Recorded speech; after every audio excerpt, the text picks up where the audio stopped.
On a humid March night in the early 2000s, Southside Boulevard in Jacksonville, Florida, looked ordinary. The pavement still held the day's heat, the air felt thick and heavy, and the yellow streetlights hummed above a quiet apartment complex that seemed half asleep. Somewhere between those dim stairwells and thin walls, a young woman would vanish. The story of how she disappeared, how her case went cold, and how nearly 2 decades later science would drag a killer out of the shadows, is one of obsession, patience, and the kind of evil that blends into everyday life. You are watching The Criminal Schema. Before we begin, take a second to like this video, leave a comment with your thoughts as we go, and hit the subscribe button so you never miss another deep dive into the cases that refuse to stay buried.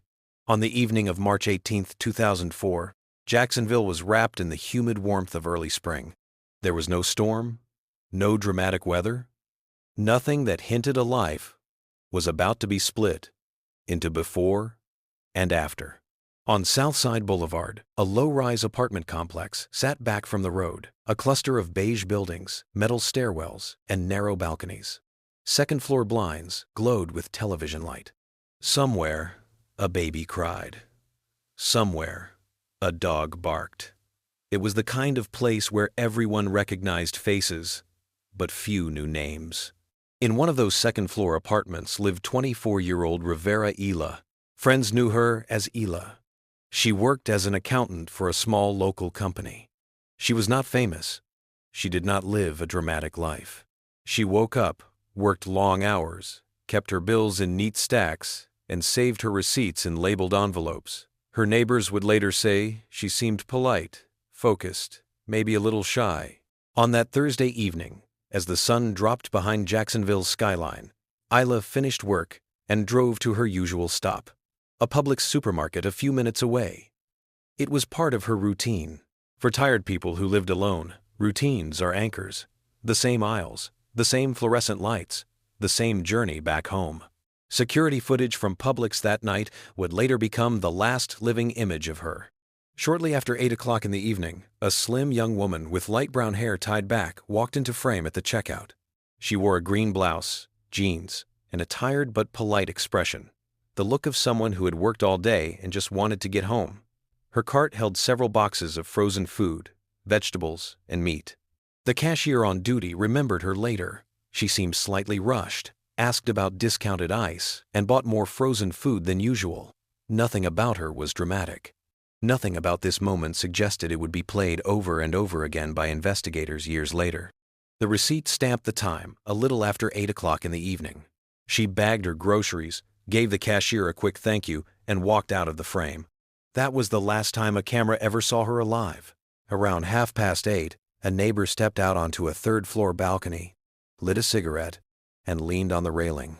From where he stood, he could see the central stairwell and the second-floor landing. He watched a young woman hurrying up the stairs, 2 heavy Publix bags in her arms.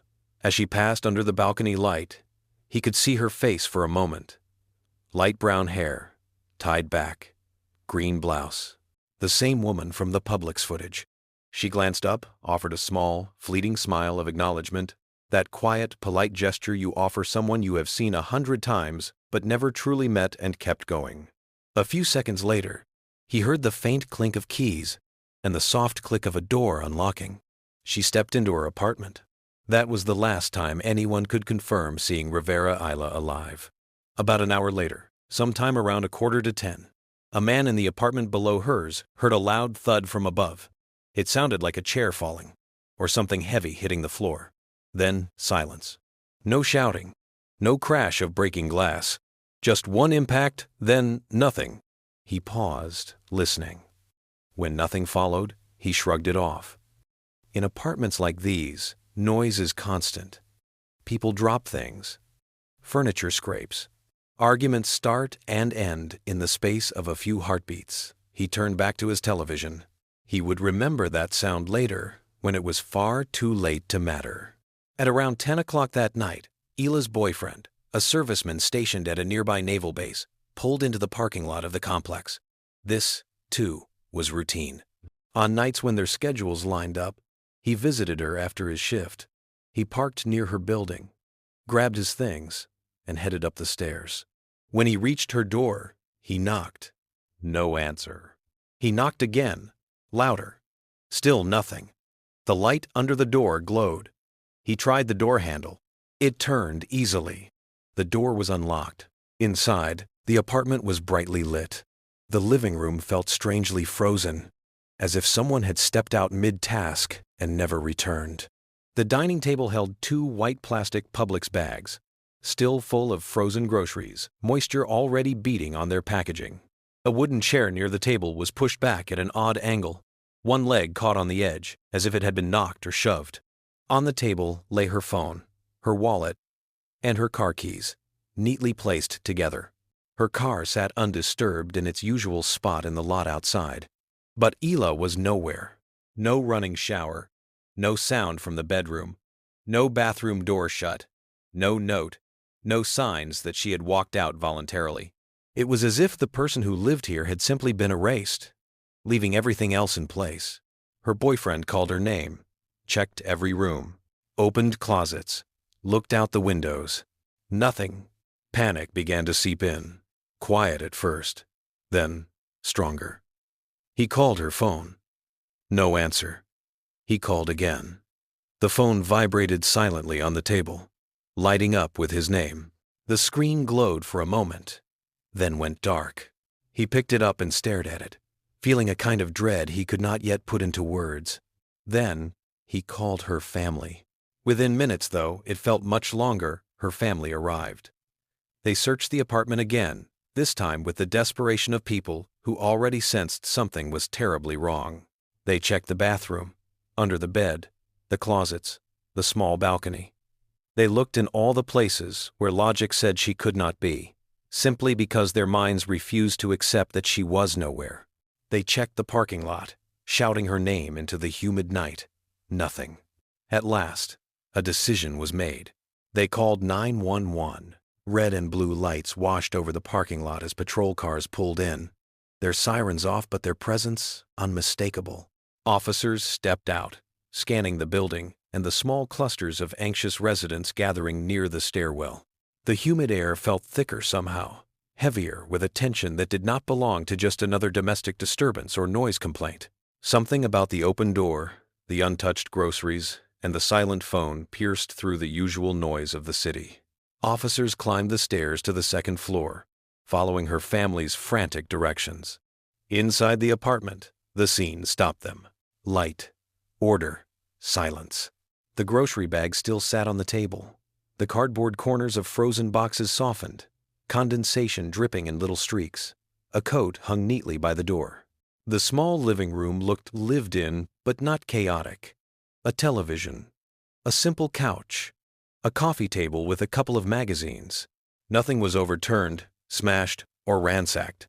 But that one chair was askew, and the table's surface was damp where the melting food had begun to sweat. This was not a carefully staged scene. It was the kind of snapshot you see when someone has been interrupted mid-routine, a moment interrupted and never resumed. For experienced officers, that was louder than any broken window. A patrol supervisor called it in. Soon, crime scene technicians arrived, carrying camera equipment and kits. Yellow markers appeared on the floor and table. Every angle, every object, every small detail was photographed repeatedly. On the tiled living room floor, under intense light, they spotted something subtle. Faint drag marks, barely visible to the naked eye, but under oblique lighting, lines appeared on the tile's scuffed streaks running from the middle of the room near the dining table toward the hallway and the front door. Not distinct footprints, not clearly shaped, just signs that something heavy had been pulled across the floor. One technician traced them with a gloved finger, then called the lead investigator over. It was too early to say exactly what had happened, but a theory began to form. Someone had been in this room. Something had happened. And whatever that something was, it had ended with a person being dragged toward the door. The front door handle became a priority. Under fluorescent powder and ultraviolet light, a clear set of fingerprints appeared. When compared immediately to samples taken from Ila's boyfriend and from common surfaces in the apartment, one set did not match. Unknown prints, the technician said quietly. They were carefully lifted with adhesive tape and sealed in a labeled evidence bag. On the sofa, near the armrest, another technician spotted a single strand of hair caught in the fabric seam. It was long and dark. Under the bright light, it looked almost black. Ila's hair was a light brown. The hair was placed into a tiny glass vial and sealed. In the hallway outside, under a thin veil of dust on the stairwell floor, they found something else. Partial shoe impressions leading toward the emergency stairwell exit, not the main elevator. The prints were faint, incomplete, but the size and spacing suggested a large, adult male wearing athletic shoes. All of this, the drag marks, the unknown prints, the dark hair, the shoe impressions, began to sketch a rough outline of what might have happened in that small apartment. Inside their notebooks, detectives began to write the first phrases that would anchor the case file. No sign of forced entry. Door likely opened by victim. Brief struggle in living room. Victim subdued and removed through emergency stairwell. At 2 o'clock in the morning, after hours of documenting, photographing, and carefully bagging every possible trace, the apartment was finally left quiet again. The lights stayed on. The groceries remained on the table, now half-thawed. Ila's family waited in the hallway, faces pale with exhaustion and fear, watching as box after box of evidence was carried down the stairs. Somewhere on those stairs, a pair of shoes had left faint prints only hours earlier. Now, there was only silence.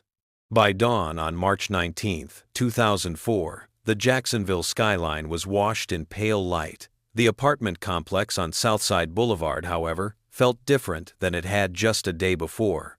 Yellow tape cordoned off the stairwell by Ila's door.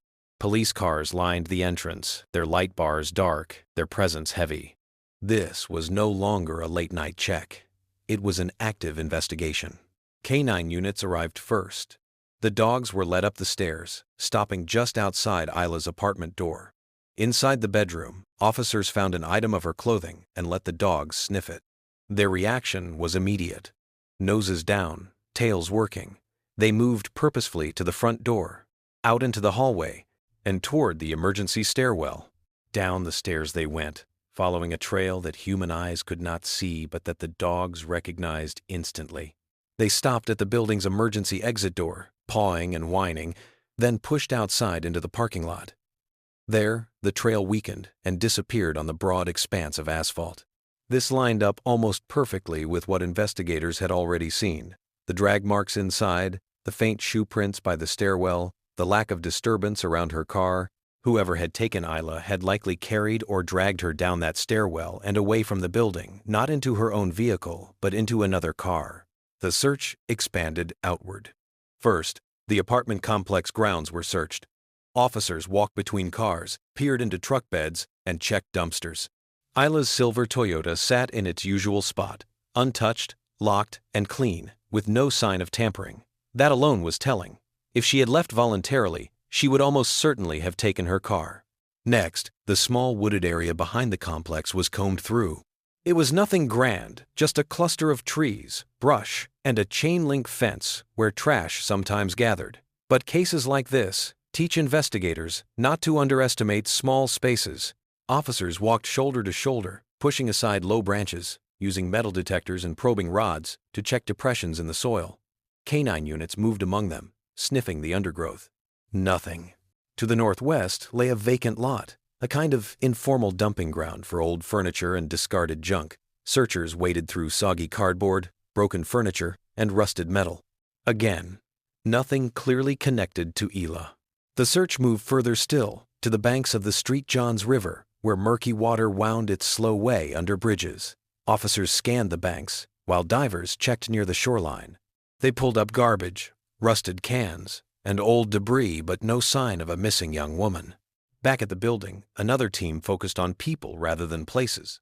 Detectives began a door-to-door canvass, starting with the apartments on either side of Ila's, and then moving through the whole building. A middle-aged woman, dish towel still in hand, answered one door. She remembered something that had bothered her even before the disappearance. A few days earlier, in the afternoon, she had taken out her trash and seen a man in the hallway. He did not live in the building, at least not anyone she recognized. He was tall, with short dark hair, wearing a dark shirt. He leaned against the wall as if waiting, but when she walked past, he turned away and stared at the floor. At the time, she assumed he was visiting someone. It was only now, with Ila missing, that the memory felt ominous. Downstairs, the man who lived directly beneath Ila's apartment recounted the loud thud he had heard the night before, around 9:45. A single heavy impact, then nothing. He had not heard any screams. No arguing. Just that one sound. It matched the toppled chair and the drag marks upstairs. Other residents were asked about unfamiliar vehicles. A young woman who studied by her third-floor window at night recalled seeing the glow of headlights from a gray pickup truck parked near the building around 9 o'clock in the evening. It was not a vehicle she had seen regularly. She did not see who was inside or when it left, but the detail matched another witness, a man who often walked in the evenings and had also noticed a gray pickup in an unusual spot that night. While none of these details directly identified a suspect, something important was becoming clear. No one saw Ila leave. No one saw her walking down the stairs. No one saw her in the parking lot after 8:30. No one saw her getting into a car. She had gone up the stairs carrying her groceries, and then, to the outside world, she had simply stopped existing. Meanwhile, detectives took the faint shoe impressions from the stairwell and started checking them against the shoes of residents in the building. People were asked, sometimes awkwardly, to hand over their sneakers and boots so the tread patterns could be photographed and compared. None of them matched. The size and pattern suggested a man's athletic shoe, larger than average, with a tread not common among the pairs in the building. Inside the incident room, detectives pinned these details to a board. Strange man in hallway, days before. Loud impact around 9:45 at night. Gray pickup truck around 9 at night. Unknown fingerprints on door handle. Dark hair on sofa not matching victim. Shoe impressions not matching any resident. Patterns started to coalesce. Whoever had been in that hallway days before. Whoever had parked that gray pickup. Whoever had left those shoe prints and fingerprints. It was likely the same man. And he might have been watching Ila for longer than anyone realized. Statistically, when a young woman disappears, investigators start closest to home. Partners, ex-partners, close friends, co-workers. Those are the people most likely to harbor motives of jealousy, anger, or control. So the next phase of the investigation focused on Ila's relationships. Her boyfriend, the serviceman who had found the unlocked door, was questioned at length. He outlined his movements that night, on duty at the naval base through the evening, then leaving shortly before 10 o'clock to drive directly to her apartment. Base gate logs, security footage, and the testimony of another serviceman on his shift all lined up and confirmed his story. He had a solid alibi. Still, as the first person to discover her absence, he remained a key witness, someone whose memory of her routines and fears might matter later. Detectives visited Ila's workplace in downtown Jacksonville. It was a modest accounting office, the kind of place filled with gray cubicles and fluorescent light. Her colleagues described her as responsible, quiet, and diligent. She did not bring drama to work. She did not talk about enemies. She did not appear to be in the middle of any conflicts. Her supervisor had nothing but praise for her. She was not in debt, not under unusual pressure, not involved in any arguments. Investigators checked her work computer, reviewing email and file histories. Nothing. Nothing threatening. No mysterious messages. No "we need to talk" emails from unknown addresses. Just invoices, spreadsheets, and the occasional note from friends about weekend plans. Her friends, however, offered something different. One close friend remembered a message from Ila a few weeks earlier. Ila had texted her at night after shopping, saying something like, "I keep feeling like someone is behind me in the parking lot. I hear footsteps, but when I turn around, there's no one." They had all laughed it off at the time, teasing her about watching too many crime shows. Now, sitting face to face with detectives, the friend's expression was heavy with guilt. Investigators circled the detail in their notes. Victim felt watched at supermarket parking lot. Repeatedly. That feeling of being observed, dismissed back then as paranoia, now slotted uncomfortably into everything else. The strange man in the hallway, the gray pickup, the unknown prints. Phone records were collected next. Ila's last outgoing call on the night she vanished was to a friend at around 8:15 in the evening, a short chat about weekend plans. There were no threatening calls, no frantic messages, no hint she was about to run away or meet someone in secret. Her bank accounts showed ordinary activity. No sudden withdrawals, no flights booked, no hotel reservations. On paper, her life looked steady and uneventful. That left only one consistent thread: someone else. An outsider. Someone who watched from hallways and parking lots. Someone who waited. All physical evidence from Ila's apartment was sent to the lab. The unknown fingerprints lifted from the door handle were carefully scanned and entered into AFIS, the automated fingerprint identification system used to compare prints against those in state and national records. At the time, in 2004, the database was not as expansive as it would later become. It focused mostly on people with serious criminal histories. The result came back: no match. That meant whoever had left those prints had, at least officially, no prior record in the system, no arrests that required fingerprinting, no prior interactions that left his marks in the database. The dark strand of hair found on the sofa posed another problem. When analysts attempted to extract nuclear DNA, they discovered that the hair lacked a root, making full profiling difficult with the technology of the time. They could say only one thing for certain: the hair did not belong to Ila. The skin cells collected from under her fingernails, a sign she may have clawed at someone in a struggle, were preserved. In 2004, the amount of DNA present was considered too small and too degraded to fully profile. It was carefully sealed, labeled, and placed in storage. The faint shoe impressions from the stairwell were photographed and studied by footwear specialists. They estimated the shoes were likely a man's athletic style, in a common size range around 10 or 11. But the impressions were too partial and smudged to identify a specific brand. Once again, the evidence whispered, but did not fully speak. In the absence of a body, in the absence of a confession, and with no clear suspect identified, detectives found themselves trapped in a maze of signs that refused to connect into a clear path. Publicly, the case remained labeled a missing person under suspicious circumstances. Privately, many investigators already believed Ila had been killed. They simply did not have the proof to say it aloud. Days turned to weeks. Tips came in and were checked. Possible sightings in other cities. Rumors about strange men. Whispered stories from bars. Each was investigated. Each led nowhere. Then, a month after Ila vanished, something new arrived. Not a witness. Not a trace. A letter. In April of 2004, a plain white envelope arrived at the Jacksonville police station. No return address. No sender name. Just the department's address written in dark ink. Inside was a single folded sheet of paper. On it, in shaky but legible handwriting, were 3 words: "She's alive, stop looking." No greeting, no signature, no threats, no demands. Just 3 cold, taunting lines.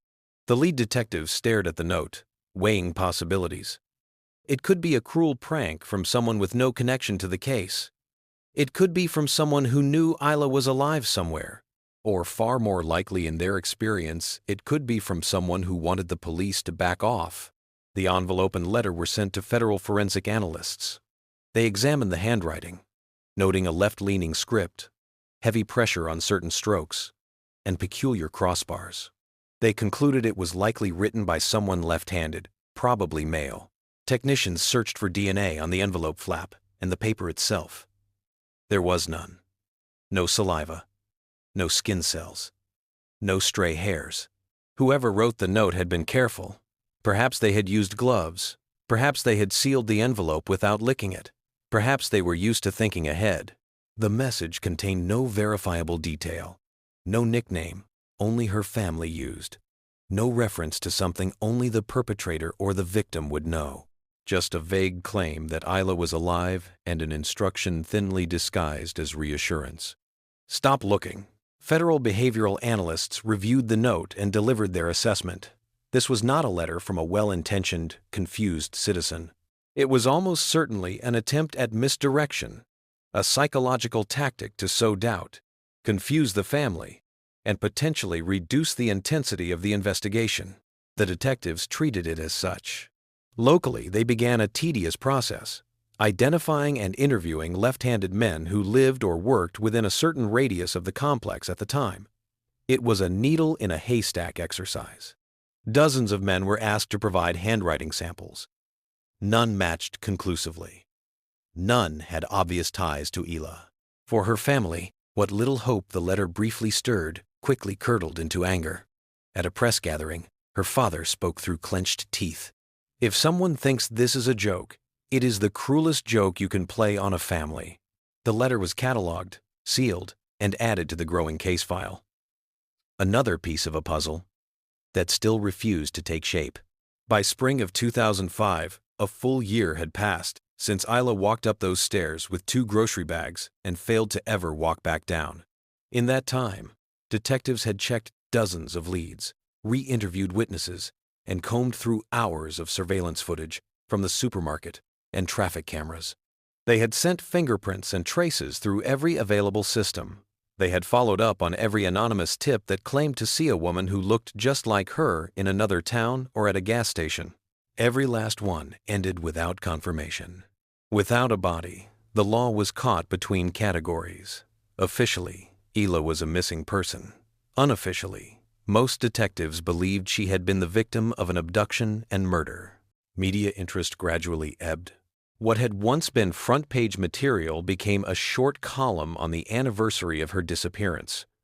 Reminders that she was still missing, that her family still had no answers, that police still sought information. In the evidence room, her case file, once actively spread across desks and whiteboards, was condensed, clipped together, and placed into a thick folder. Inside were scene photos, interview transcripts, lab reports, the anonymous letter, and the untouched evidence, sealed in cold storage. A notation was made. Case status, cold. Missing person, suspected foul play. For Ila's family, the word cold did not feel clinical. It felt like a verdict, not on what happened to her, but on their chances of ever knowing. They refused to stop. Flyers stayed up long after they faded in the sun. A private investigator was hired. He started from the beginning. The public strip, the hallway, the gray pickup, and tried to piece together the scattered details. His conclusion, while honest, offered little comfort. Without a body, without a secondary crime scene, it is almost impossible to prove anything, he wrote in his report. The city moved on, but in a metal cabinet, among other unresolved files, the story of Rivera Ila waited. For years, 6 years later, in 2010, the Jacksonville Police Department established a dedicated cold case unit. Changes in technology, the expansion of databases, and public pressure to resolve long-buried cases all contributed to the decision. Among the first files pulled from storage was the case of a 24-year-old woman who had vanished from her own apartment with dinner still sitting on the table. Detectives in the new unit spread out the old crime scene photos, notes, and reports on a conference table. On a whiteboard, they pinned Ila's photograph at the center, then radiating outward the bullet points that had haunted the original team. Strange man in hallway. Gray pickup truck. Loud thud around 9:45. Drag marks and shoe impressions. Unknown fingerprints. Anonymous, she's alive letter. One of the first things the cold case unit did was resubmit the unknown fingerprints to the expanded APHIS system. Since 2004, the database had grown significantly, with many states adding prints not just from serious offenders, but from a wider range of arrests. If the man who had left those prints had encountered law enforcement in the intervening years, the system might now recognize him. After weeks of waiting, the result appeared. No match. The prints still belonged to someone who, on paper, did not exist in the criminal databases. The team turned again to the anonymous letter, asking federal analysts to revisit it with improved tools for ink and paper analysis. They determined that the ink came from a common ballpoint pen sold widely across the country. The paper was standard, no watermarks, nothing traceable. The original conclusion remained. Likely written by a left-handed man, deliberately avoiding any biological trace. The gray pickup truck lead was revisited. Old vehicle registration records from 2004 were pulled. Every gray pickup registered in a certain radius was flagged. Owners were checked, Many had solid explanations for where their vehicles were on the night of the disappearance.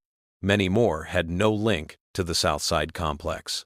Without a license plate number remembered by witnesses, the list was simply too long and too vague to narrow down. After months of renewed effort, the cold case detectives had to write a familiar sentence in their report. No new actionable leads, evidence preserved for future technological advances. Once again, the folder was closed. Once again, Ila's name slipped back into the quiet of cold storage. The turning point came almost a decade later. By 2019, forensic science, especially DNA technology, had leaped forward. Techniques like genetic genealogy, using public genealogy databases and advanced DNA analysis to identify relatives of an unknown suspect, were beginning to solve cases that had seemed unsolvable for decades. Florida provided new funding for its cold case units specifically to harness these methods. The Rivera Ila file was pulled yet again. This time, technicians did not just look at the photographs and fingerprints. They went straight to the evidence lockers, retrieving the sealed samples collected from Ila's apartment back in 2004. Now, 15 years older, but carefully preserved. They focused on one especially important item: the skin cells collected from under her fingernails. With earlier technology, the sample had been considered too small and degraded for a full DNA profile. With newer methods, that limitation began to fall away. The sample was carefully opened, portions sent to a specialized lab, Parabon Nanolabs in Virginia, known for its work in advanced DNA analysis and phenotyping, the process of predicting physical traits from DNA. Weeks later, a report arrived that changed everything.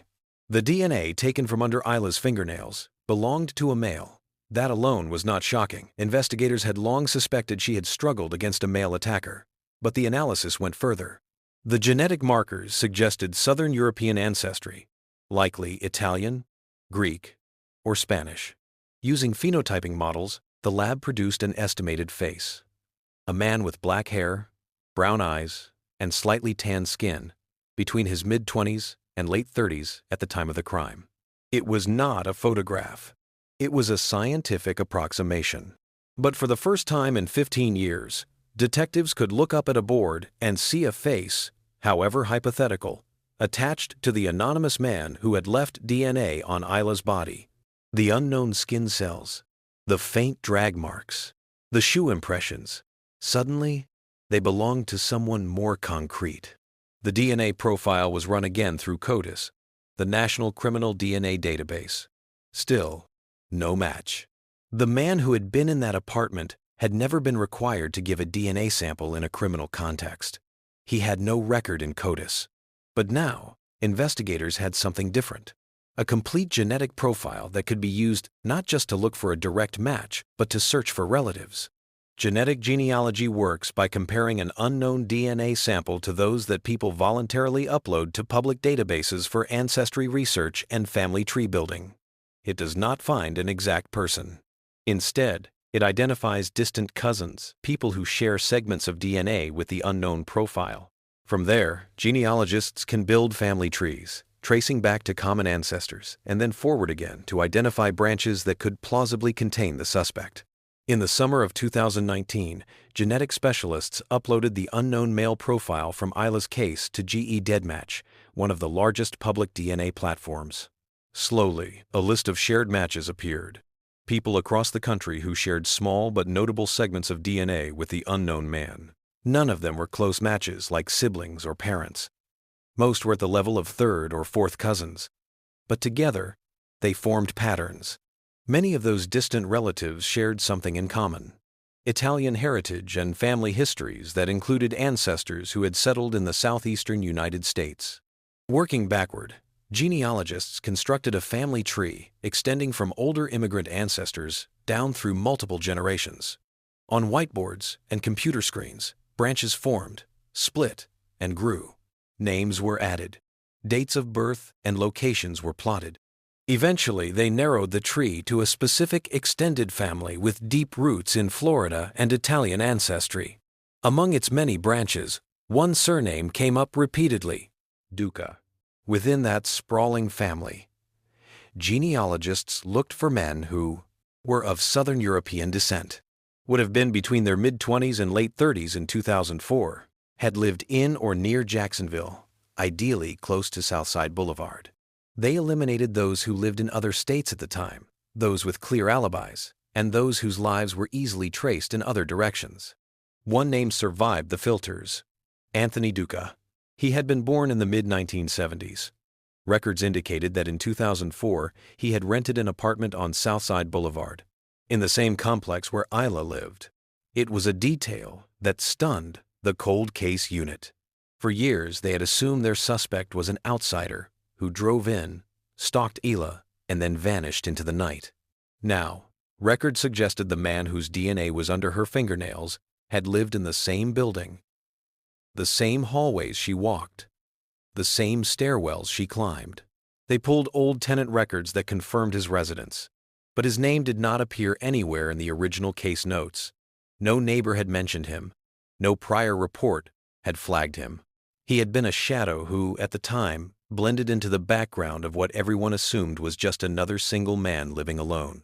Employment records showed patchy work history, manual labor, transportation jobs, addresses that shifted every few years. No serious criminal record. No arrests that would have put his DNA or fingerprints into national databases. The cold case board changed. The face from phenotyping still stared from the center. But now, underneath it, one name was written in large letters: Anthony Duca. A man whose DNA matched the skin under Ila's nails. A man whose relatives appeared in her perpetrator's genetic family tree.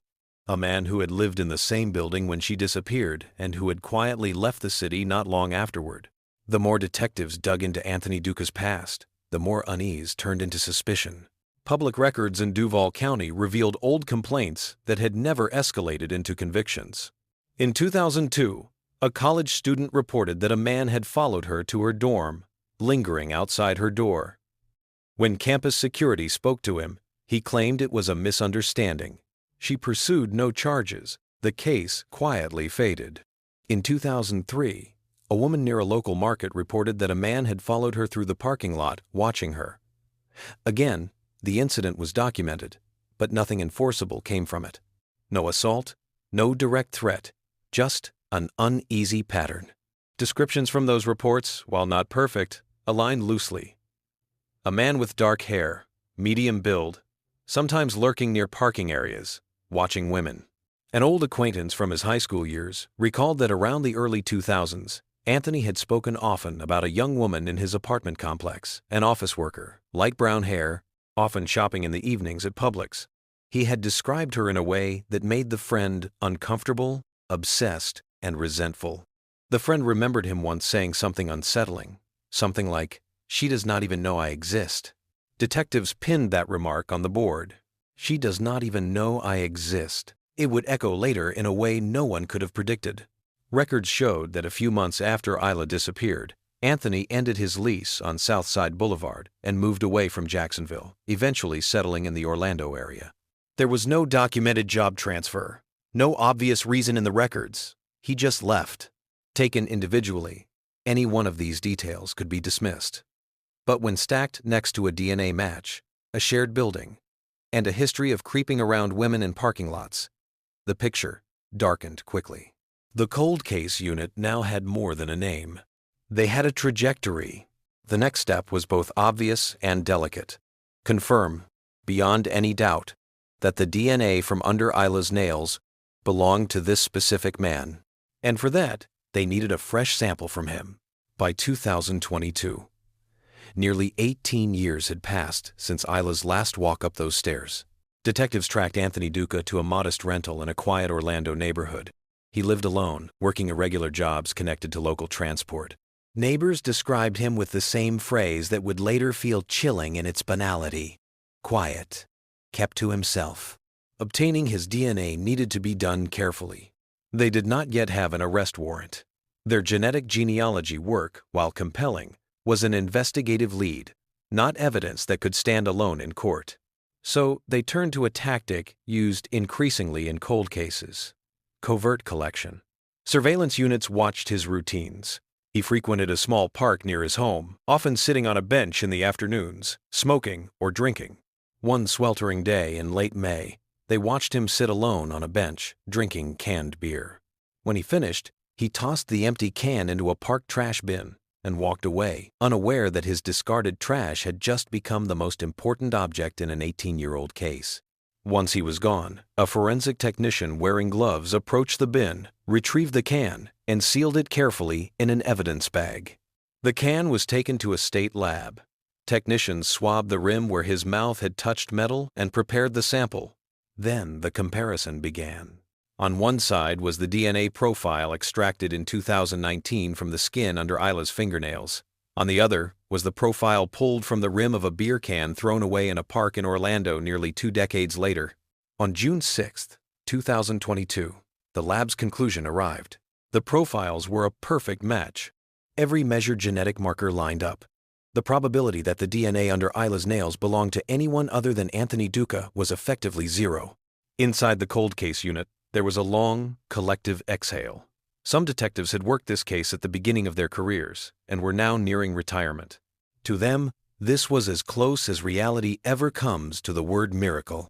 The man whose presence they had always felt but never seen had just left a trail they could not ignore. It was time to move from suspicion to action. Nearly a year later, after careful case building, witness re-interviews, and coordination between agencies, an arrest warrant was issued. Before dawn, on April 12, 2023, tactical vehicles rolled quietly into the Orlando neighborhood where Duca lived. The air was cool, the street nearly empty. Officers in tactical gear took positions around his small, single-story home. A loudspeaker crackled to life. "Anthony Duca, this is the police. Come to the door with your hands visible." No answer. Moments later, the front door was breached. Inside, officers found him in the living room, stunned by the sudden entry. He had no time to flee, no time to destroy anything. He was handcuffed and brought to the floor, his face pressed against the cool surface. According to officers present, his first words were not shouted or angry. They were hoarse and small. This cannot be happening. But it was. Once he was secured and removed from the immediate scene, detectives and forensic technicians began a slow, systematic search of his home. In a garage space, under a stack of old items, they found a small metal box. Inside, among odds and ends, was a single silver bracelet. It was tarnished with age, but not broken. On the inside of the band, engraved clearly, was one word: Ila. His ring stay. Common. Later, when shown photographs, her family would confirm it was the bracelet she had worn daily, a gift with deep sentimental meaning. It had disappeared along with her on that March night in 2004. In a bedroom drawer, detectives found a worn notebook, a kind of journal with sporadic entries over many years. Most pages were filled with scattered thoughts, mundane notes, fragments of emotion.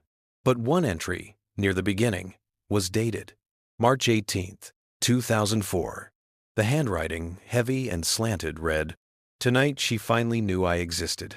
No turning back." The room fell quiet when that page was read aloud. Back in Jacksonville, detectives pinned a copy of the entry under the quote from his old friend, "She does not even know I exist." The echo was undeniable. A bracelet with her name, a diary entry on the night she vanished, DNA 12 years later matching the cells under her fingernails. The chain was tightening, but one question remained painfully unanswered. Where was Ila? With Duca in custody and charged, investigators sought warrants to search all of his properties, including the overgrown backyard behind his Orlando rental. On April 20, 2023, forensic teams arrived with ground-penetrating radar and excavation tools. What to neighbors looked like a neglected patch of earthweeds, fallen branches, patches of bare soil, looked very different through the eyes of experienced search technicians. It did not take long for the equipment to pick up anomalies beneath the surface, places where the soil density changed in patterns consistent with past digging. Carefully, they marked a spot and began to dig. A few feet down, the smell of disturbed earth mixed with something else, something old and musty. Unearthed from the soil were bone fragments, small at first, then more. Digging widened the hole. revealing more skeletal remains and scraps of fabric. The bones were carefully lifted, labeled, and placed into evidence bags. The fragments of cloth were faded, but enough color remained to suggest green fabric and denim. The clothing matched what witnesses and camera footage said Ila was wearing on the night she disappeared: a green blouse and jeans. The remains were sent to the lab for DNA testing, along with dental comparisons and further analysis. A week later, the lab delivered the result that her family had dreaded for almost 20 years. The DNA from the bones matched that of Rivera Ila's biological relatives. There was no doubt. Ila had been killed and then buried in the backyard of the man who had once shared her apartment complex. For her family, the possibility that she might still be alive somewhere faint and fragile, but never fully extinguished, finally collapsed. Grief shifted shape. It became something quieter, but sharper: the grief of certainty. For the legal system, this discovery meant something else. The case had transformed definitively from a disappearance into a murder. The charges against Anthony Duca were amended to include first-degree murder and kidnapping. The evidence chain, once scattered and weak, now formed a brutal, continuous line. He had lived in the same complex. Ila had felt watched. DNA under her nails matched his. He had left the city not long after her disappearance. He had kept her bracelet. He had written about no turning back on the very night she vanished. Her remains and clothing were found in his backyard. What had once been a mystery was now a narrative with a name, a place, a timeline, and a perpetrator. With the discovery of Ila's remains, the case moved fully into the hands of the prosecutors in Duval County. Their task was to turn nearly 2 decades of scattered investigation into a story a jury could follow. A story supported not by speculation or emotion, but by evidence strong enough to stand against cross-examination. They arranged the case around 4 central pillars. 1. DNA under her fingernails. The profile taken from skin cells collected in 2004 matched perfectly with DNA from the beer can collected from Duca in 2022. 2. The bracelet. The silver bracelet engraved Ila, found in his possession, confirmed by her family as something she rarely removed. 3. The diary. The entry on March 18, 2004, saying, "Tonight, she finally knew I existed. No turning back." A chilling reflection of fixation and a decisive act. 4. The remains. Her bones and clothing fragments were found buried in his backyard, their DNA matching her family, confirming that her life ended under his control. Genetic genealogy, the process that led investigators to the Duca family line, was a crucial narrative thread, but the prosecution knew they could not rely on it alone. It would be attacked as experimental, as imprecise, as just a tool. So they framed it as exactly that, a tool that pointed them toward the right man. After which traditional methods, direct DNA analysis, physical evidence, and old-fashioned detective work confirmed his guilt. The defense team crafted their own strategy. They planned to challenge the age of the evidence, suggesting contamination or misinterpretation. They questioned whether the diary entry was truly about Ila. They prepared to cast doubt on genetic genealogy, painting it as a new and unstable science. In pretrial hearings, they argued that genealogy data used to narrow the suspect pool was invasive and unreliable. The judge listened, weighed both sides, and then ruled that the genealogy work was admissible not as definitive proof, but as part of the investigative story. The core evidence, he emphasized, was the direct DNA match, the bracelet, the diary, and the remains. With that ruling, the path to trial cleared. The city that had almost forgotten Ila's name as anything more than a cold case headline would hear it again, this time in a courtroom. On a September morning in 2023, the courtroom in Duval County filled early. Reporters lined the hallway. Ila's family sat in the front row, their faces a mix of exhaustion, dread, and determination. At the defense table sat Anthony Duca, thinner than in old photographs, his dark hair graying, his expression closed. The judge entered. The jury took their seats. The trial began. The prosecutor's opening statement walked the 12 jurors through almost 19 years of history, not with melodrama, but with a calm, deliberate pace. He showed them the last image of Ila at Publix, checking out under hard fluorescent light. He described her return to the apartment, the neighbor's brief glimpse of a tired woman with 2 grocery bags and a polite nod. He recounted the unlocked door, the waiting groceries, the toppled chair, and the drag marks. He told them about the early investigation, the anonymous "she's alive" letter, and the years when the file went cold. He explained how, in 2019, advanced DNA analysis had given the case new life, leading to a genetic profile, then a family tree, then a name. Then he pointed at the man sitting across from him. He told the jury how, in 2022, DNA from a beer can matched the skin cells under Ila's nails. How, in 2023, her bracelet had been found in his possession. How her remains had been unearthed from his backyard. This, he said, was not a case of mistaken identity or coincidence. This was intent, obsession, and concealment. Stretched over nearly 2 decades, the defense responded with their own framing. They acknowledged the tragedy, but warned the jury against what they called the illusion of certainty created by new technologies. They suggested that genealogical methods could cast a wide net over many people, that evidence stored for years might be compromised, that a journal entry could be misinterpreted. They insisted their client maintained his innocence. Then the witnesses began. One of the most important witnesses was the forensic DNA specialist from Parabon.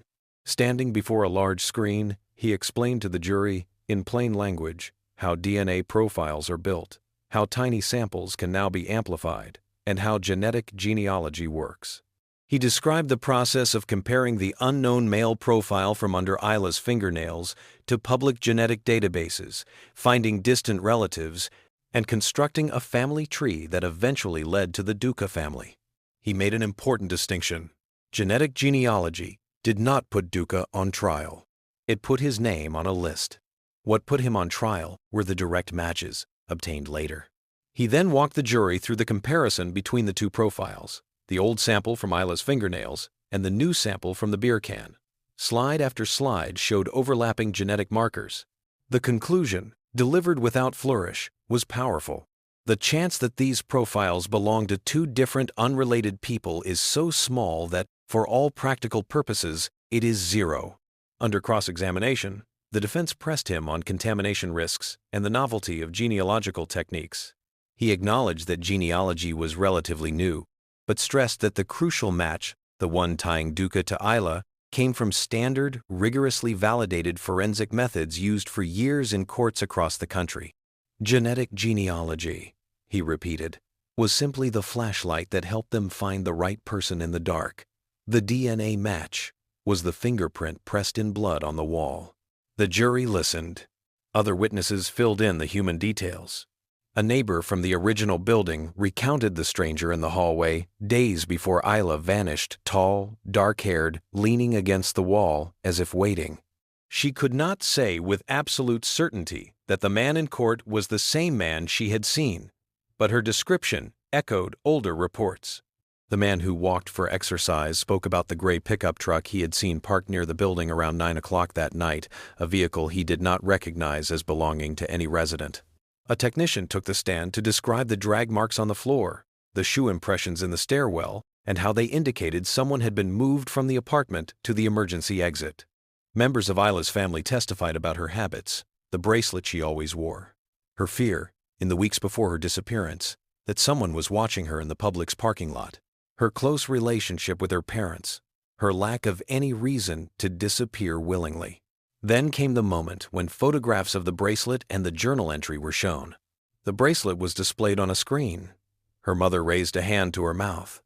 That small, simple piece of jewelry, once just an accessory, had become an artifact of horror and proof. The page, dated March 18, 2004, bearing the words, "Tonight, she finally knew I existed. No turning back," was shown next. The prosecutor allowed the jury to read it in silence. He then reminded them of what a former friend had said, that years earlier, in that same complex, Anthony had talked about a woman with light brown hair who worked in an office and shopped at Publix at night, complaining that she did not know he existed. Now, on paper, in his own handwriting, he had written that on the night she disappeared, she finally did.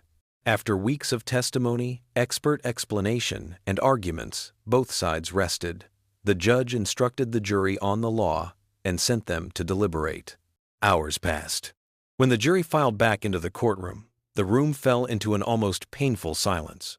The four persons stood. On the charge of first-degree murder, in the death of Rivera Ila, they found Anthony Duca guilty. On the charge of kidnapping, they found him guilty. The judge later imposed a sentence of life imprisonment without the possibility of parole. For the rest of his life, the man who had once blended into the background of an apartment complex would live behind bars, his world reduced to concrete and bars. For Ila's family, the verdict could never be enough to erase what had happened. Nothing could restore the years lost. But it did something vital. It named what had happened. It named who had done it. It ended the long, torturous uncertainty of not knowing if justice would ever come. After the sentencing, her family held a memorial near the old Southside Boulevard complex. People from the community came with flowers and candles. Some remembered seeing news about the case when they were younger. Some had just learned about her story through the trial. At her grave later, her father spoke through tears. "Our daughter waited nearly 20 years for this," he said. "Today, we can finally tell her, justice has come. One and do we?" The story of Rivera Ila is not just the story of a crime. It is also a story about the intersection of human instinct, system limitations, and technological progress. She sensed something wrong in the weeks before she vanished. She felt watched in a parking lot and told her friends. It was easy then to dismiss that fear as anxiety. How many of us have walked faster to our cars at night, keys in hand, telling ourselves we are overreacting? Sometimes we are not. Her disappearance exposed the limitations of 2004. Surveillance cameras with limited coverage, DNA tools that could not fully read tiny samples, databases that held only a fraction of the prints and profiles they do now. Her case went cold not because no one cared, but because the tools were not yet strong enough to turn whispers into proof. Years later, funding for cold case work and the rise of genetic genealogy gave that whisper a voice. A few skin cells under her fingernails, preserved for 15 years in a sealed envelope, became the key to identifying the man who had watched her, entered her home, and taken her life. In a broader sense, her case underscores a few powerful truths. Your instincts matter. Feeling watched, feeling unsafe, is a signal that should not be brushed aside. Telling friends and family, adjusting routines, asking for company when walking to cars at night, these are not overreactions. They are acts of self-preservation. Cold cases are not dead cases. Advances in science mean that evidence sitting quietly in storage today may, in 10 or 20 years, become crucial. When law enforcement preserves evidence carefully, time can become an ally rather than an enemy. Community vigilance matters. The neighbors who remembered the gray pickup truck, the strange man in the hallway, the thud on the floor, their small observations became decades later puzzle pieces. Speaking up, even when a detail seems minor, can matter. Investment in forensic technology is not abstract. It translates directly into answers for families like Ila's who waited nearly 20 years to know what happened to their daughter. And, disturbing as it is, her case is a reminder that predators are often ordinary to everyone else. A quiet neighbor, a helpful stranger, someone who nods in the hallway. Monsters do not always introduce themselves as such. Cases like this stay with you, not because of the headlines, but because of the small human details. The groceries softening on the table, the unlocked door, the phone lighting up as it rang in an empty room. If you are watching this and you ever feel that something is wrong, that someone is following you, that someone is watching you in a parking lot, that your daily route no longer feels safe, listen to that feeling. Tell someone. Change your habits if you can. Walk with others. Park in brighter areas. Trust that quiet alarm inside you. And remember, while evil like this exists, so do people and systems dedicated to confronting it. Detectives who lift a single hair from a sofa and save it for 15 years. Labs that develop new methods to read tiny traces. Units that dust off old files and refuse to accept "we just do not know" as the final answer. This has been the story of Rivera Ila, a young woman whose life was stolen in the ordinary spaces of an apartment complex and a supermarket, whose case went cold, and whose truth finally surfaced through the slow, relentless work of science and law. If you watched this all the way through, thank you for staying with her story. On the Criminal Schema, we bring you deep, carefully researched, true crime cases and cold case journeys like this one, not just to shock, but to understand, to remember, and to learn. If this case moved you, please take a moment to like this video so more people see Ila's story. Comment below, share your thoughts. What shocked you most? Or what this case made you think about in your own life? Subscribe to the Criminal Schema and hit the notification bell so you never miss our next long-form dive into the cases that haunt communities for years. Your engagement helps these stories reach more people, and in some cases, helps keep pressure on the justice systems and technologies that solve them. Stay aware, stay safe, and remember, some cases grow cold. But as long as we keep telling their stories, they are never truly forgotten.